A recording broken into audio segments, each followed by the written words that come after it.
Monsieur Diouf, donc vous êtes Ecobank France. Vous pouvez nous présenter les activités d'Ecobank, notamment en France? Je commencerai d'abord par Ecobank. De façon générale, on est présent sur 40 pays, 36 pays africains. Une banque panafricaine couvrant ce qu'on appelle le Middle Africa, toute l'Afrique sauf l'Afrique du Nord et l'Afrique du Sud, où nous avons donc des partenariats avec QNB au nord et Netbank au sud.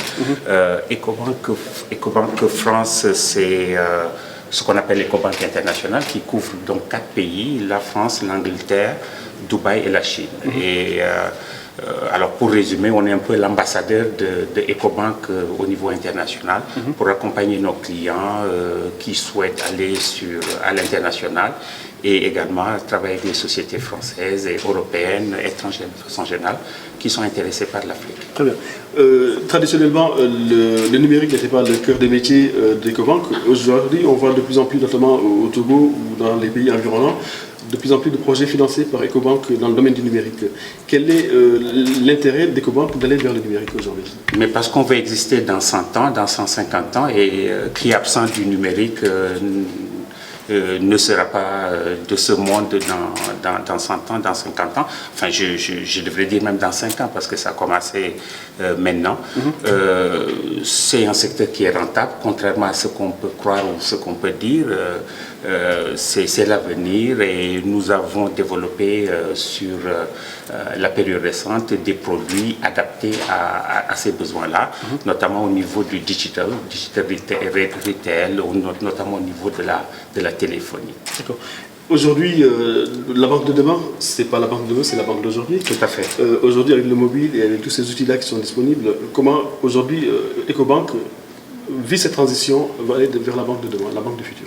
Écoutez, de façon personnelle d'abord, et je vous raconterai une anecdote. Il y a 6 mois, je suis allé voir ma fille pour lui dire, qu'il y a 16 ans, pour lui dire que je voulais lui ouvrir un compte, etc. Elle m'a posé 2 questions. La première, c'était combien papa tu mets sur le compte? Et la deuxième question, c'était la mienne. Quand je lui ai demandé de signer sur le document d'ouverture de compte, elle m'a regardé et m'a dit tu veux mon password? Elle ne savait pas ce que c'était une signature.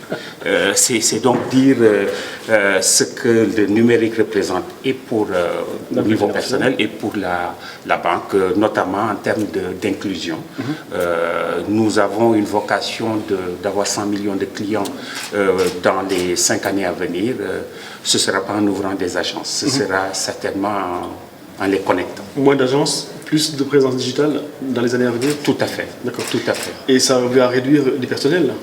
Pas forcément. Je pense que le personnel sera redéployé et travaillera différemment. Je pense que c'est un choc culturel qu'il faut faire. Il faut faire de la formation, intéresser notre personnel d'aujourd'hui à autre chose.